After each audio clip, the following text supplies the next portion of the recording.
पहले देखते हैं date ratios.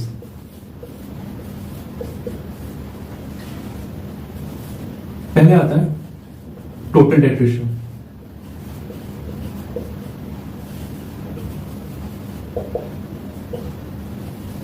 Total debt upon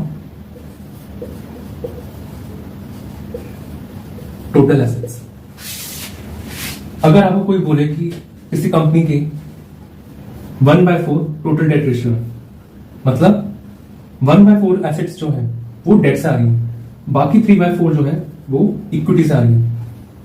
अगर आपको कोई बोले 3/4 है total debt ratio, means 3/4 assets जो है वो डेट से आ रही है, 1/4 इक्विटी से आ रही है। ये होता है टोटल डेट रेशियो। अब इसी टोटल एसेट्स को टोटल लायबिलिटीज भी बोल सकते हैं। टोटल लायबिलिटीज को स्प्लिट कर देंगे दो पार्ट में, total debt plus total equity. Value same आएगी, लेकिन इसको हम बोलेंगे debt to capital ratio.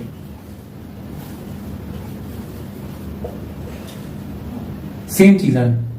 Capital मतलब टोटल कैपिटल, डेट और इक्विटी से आ रहा है, टोटल पैसा कितना आ रहा है, डेट से आ रहा है, इक्विटी से आ रहा है, तो डेट टू कैपिटल रेशियो। अगर डेट टू कैपिटल रेशियो 1/4 है, टोटल डेट रेशियो भी 1/4 ही होगा, सेम। अब नेक्स्ट आता है डेट टू इक्विटी रेशियो। बहुत कॉमन मीन्स होता है, which is total debt upon total equity.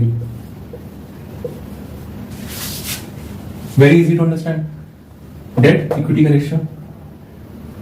अब इसमें अगर मैं +1 कर दूं,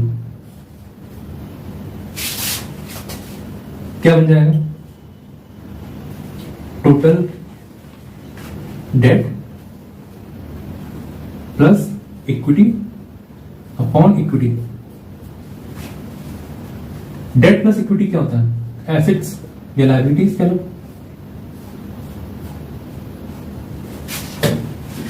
ये हमारा होता है फाइनेंशियल एवरेज।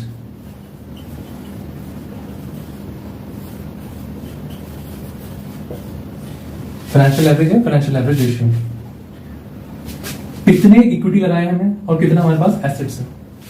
सपोज आपको कोई बोले उस कंपनी की 5 है फाइनेंशियल एवरेज, दिस मींस उसने 1 पार्ट इक्विटी इन्वेस्ट करके 5 टाइम्स उसने अपने एसेट्स बनाए हैं, तो डेट कितना हो गया? -1 कर दो,